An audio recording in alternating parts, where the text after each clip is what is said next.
Hey everybody, I wanted to show you how I fixed my effluent sump pump.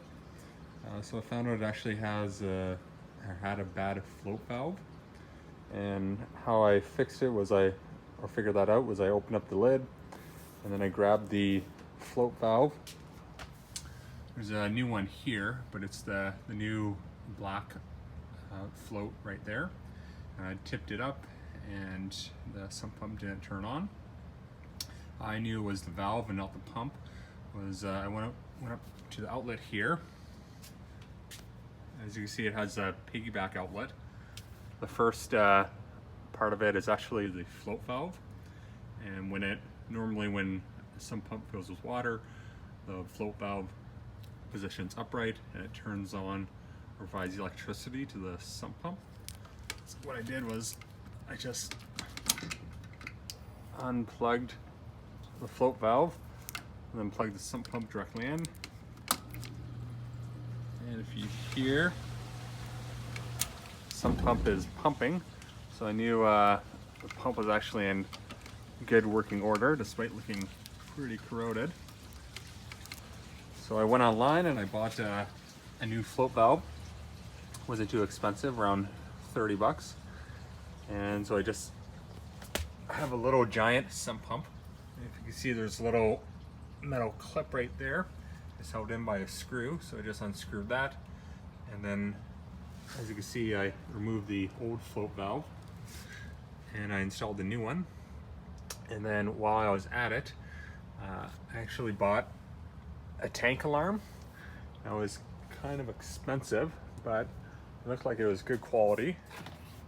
And it actually has a neat feature. Here's the box here, where it has a Wi-Fi notice, or it'll send you it connects to Wi-Fi and will send you an email if the tank alarm goes off, which I thought was really handy for when I'm not at home. And if it goes off, that'd be really important to be notified. So you can see I mounted it at a position a bit higher, a few inches higher than the float valve, just so it won't be going off when the sump pump cycles. It actually will only go off if the sump pump isn't turning on and lowering the water level. Now I had a bit of an issue running the cord. So the sump pump float for the alarm, it wouldn't fit through this hole. So what I did was actually had to use a small saw, this guy here, and I had to cut a small line along to the edge, and then I had to kind of pry it apart and fit the cable in. And then I also had to drill a hole through the another hole through the rubber seal that sits in here, which I'm going to reinstall and run the wires through.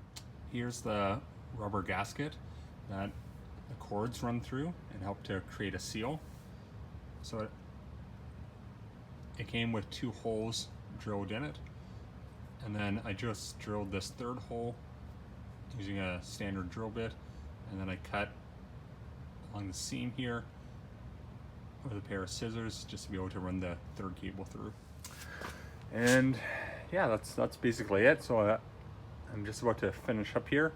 I'm going to bolt the cover down, and then I'm going to use some silicone sealant to seal it in, make sure to help prevent odors and radon gas from seeping through. So that's it. I hope you guys found this super helpful. Take care. Bye-bye.